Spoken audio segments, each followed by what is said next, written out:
Hello everyone, welcome back to Lucky Crit.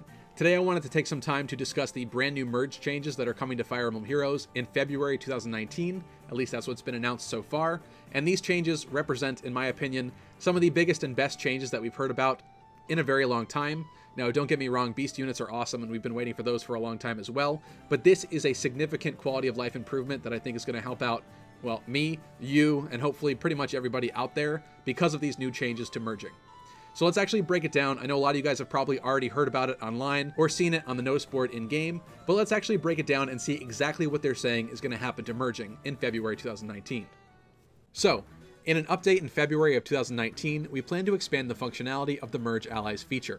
Then we get a couple paragraphs here that actually break down, for the first time ever, if I'm not mistaken, how IVs work in Fire Emblem Heroes. We pretty much knew all of this, especially if you've, kept in line with the subreddit and all that kind of stuff. But to have them actually explain it publicly for the first time, I think is quite interesting.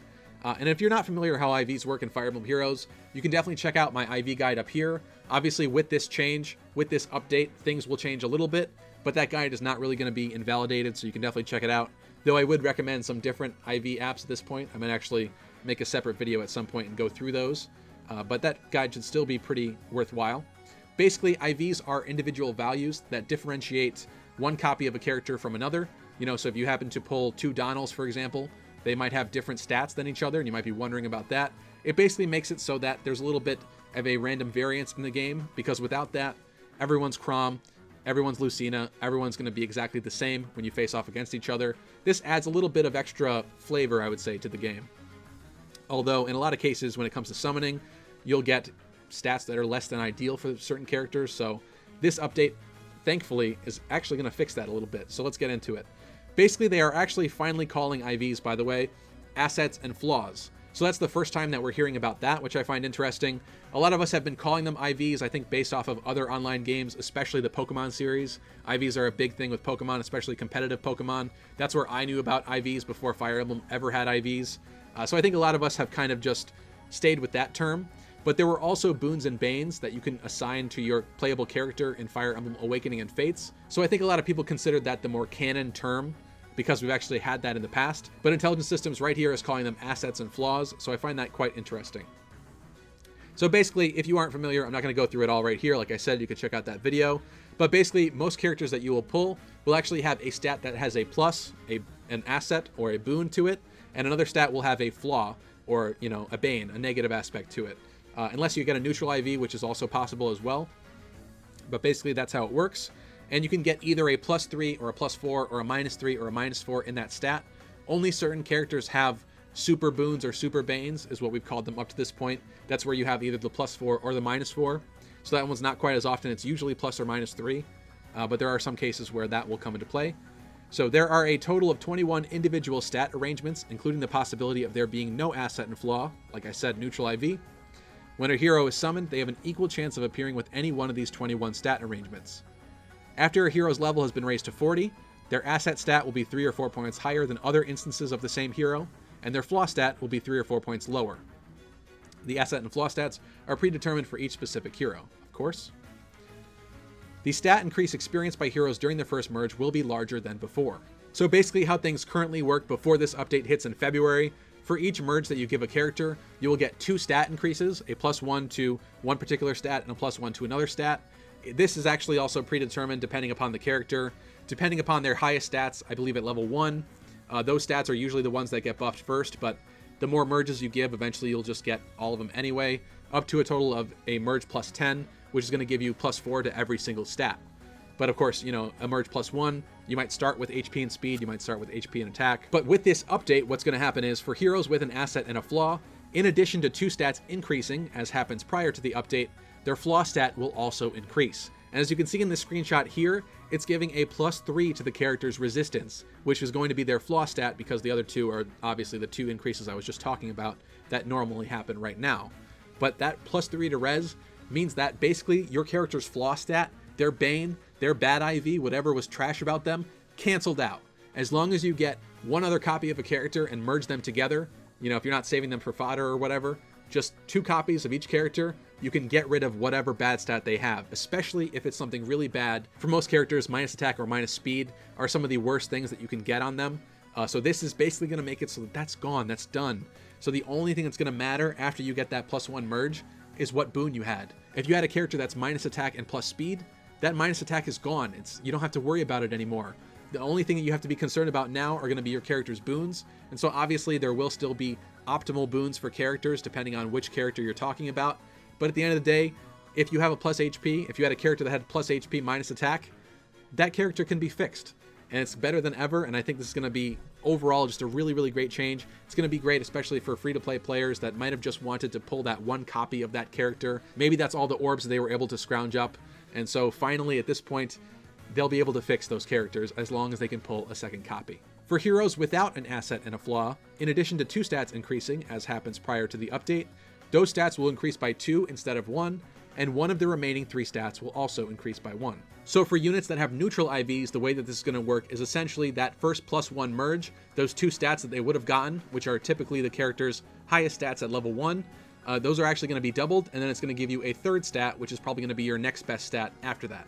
So if you have a character that has high speed at level 1, they're probably going to have a plus HP plus speed from their first merge, potentially. And with this change, it's going to be plus 2 HP, plus 2 speed, and then +1 of their next stat. So they're still getting the stats even if you have neutral IVs. It's just not quite going to balance out any Banes because there's no Bane to balance out. So that's really, really cool. Essentially what this means, though, is that Grand Hero Battle characters not going to be quite as good or as min-maxed still. Potentially even worse now at this point because of this. But they are at least still getting that +3 to their stats as well, which is going to be awesome. So the thing to keep in note here is that obviously if your character has a super boon or a super bane, basically a +4 or a -4 to certain stats, only certain characters have these, and usually they're in kind of weird stats. A good example of this would be the Love Abounds Hector that actually gets a +4 in attack if you get an attack boon, which is really, really strong actually. So at this point, those are still going to be the best, still going to be top tier as far as boons go. You're going to want those. Your boon is the only thing that's going to matter at this point. If your bane is a -4 or whatever, doesn't matter. It's going to be crossed out as long as you can get that +1 merge on the character. So that's really, really cool. So now when you're choosing between your character's IVs, you can just pick basically who has the best boon. As long as you know that you can get another merge and that you will get another merge for that character, it's going to be quite nice. So I know for me personally, this fixes at least a handful of my character's IVs. I have an Olwen that has minus attack plus speed. Kind of a traditional Olwen, for example. People refer to her sometimes as 0×4. Basically a Reinhardt that can quad, but with worse attack. So she's dealing 0×4, which is, it's funny, but, you know, I like Olwen. She's actually a pretty useful unit. In this case, that attack going to be completely neutralized. I do have merges on her. And what I didn't mention earlier is that this change is actually going to be retroactive. So all of your characters are instantly going to get a +3 to their stats in some way, shape, or form. So that's going to be really, really awesome. So this fixes a handful of my units at the very least. I've got an Eldigan that has, like, I believe minus attack or minus speed, and then plus attack or plus speed, the opposite. So it's going to definitely make that unit a lot better. It's going to be awesome. So if you have the Phoenix Master 1 minus attack or minus speed curse on a couple units, guess what? As long as you can get another, you're golden. It's still fine. You can make it work. So overall, I think this is a very positive update for Fire Emblem Heroes, and I think it's going to help out a lot of players out there that might potentially have characters that they were excited to get, only to find that their stats were kind of messed up or maybe potentially ruined. I've had characters before that I've managed to salvage. I don't think any character is not worth saving, so to speak. You might have to waste a seal slot on them to fix that stat or whatever the case might be. But in this case, it's going to be easier to use even characters that you thought might have been unusable before. So I think that's really cool. It's going to help out a lot of people. This is also a positive change for intelligent systems themselves, though, and especially their wallets, because it will entice a lot of players to pull at least 2 copies of each character, especially if that first copy that they pull has a minus attack, has a minus speed, you know, whatever is bad for that individual character. So they do benefit to a degree, but I think that overall this is a very positive change and most people will benefit from it without necessarily benefiting intelligent systems, you know, so much. You probably are sitting on a lot of units in your barracks. Maybe you lined them up and saved them for fodder. Maybe you just kind of benched them permanently, left them sitting there aside. And maybe some of those units, you know, depending upon what their bane was, what their boon is, they could be usable. In the past, I pulled a plus attack minus speed Kagero. That was the first Kagero I ever pulled, and I pretty instantly 5-starred her because I really like Kagero. And she definitely felt that minus speed. She was still a good unit, especially back then in the earlier days of Heroes, but I felt that minus speed, and there were definitely a lot of matchups where I wanted that extra speed to be able to double and get the kill. And you'd rather probably, you know, double attack instead of outright killing them, especially with, you know, Kagura's attack wasn't that high either. So there are characters that you might have made do with that are also just going to get an instant, you know, boon essentially added to them. They're going to be even better than ever. So I think that's really exciting. I'm super stoked about that. So I definitely think this is going to be a pretty significant change for a lot of players out there, and I'm pretty stoked about it myself. I like it a lot. Of course, they've also done some other stuff recently, like the new monthly package, which is a $75 orb promo. So technically it's a deal because you're getting the same amount of orbs for that price as they've always sold it to us, but they're also selling us either grails or ether stones.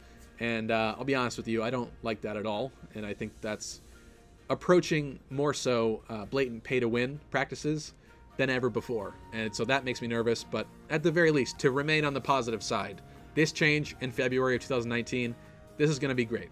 And so I'm super excited about it. Definitely be sure to let me know your thoughts about this change in the comment section down below. Have you been holding on to any units in your barracks that you thought were potentially unsalvageable at the moment, but you remained hopeful about them that someday maybe you could make them work? It's definitely going to be a positive change. If so, thank you so much for watching. Be sure to follow us on Twitter if you want any Fire Emblem news and updates, especially faster than videos can come out. If you enjoyed this video, be sure to subscribe for more content like this. Thank you so much to all of the patrons who help to support this channel and make content like this possible. And you can also join us over on our Discord server if you'd like to discuss things further beyond this video. Thank you so much for watching, and I will catch you guys in the next episode.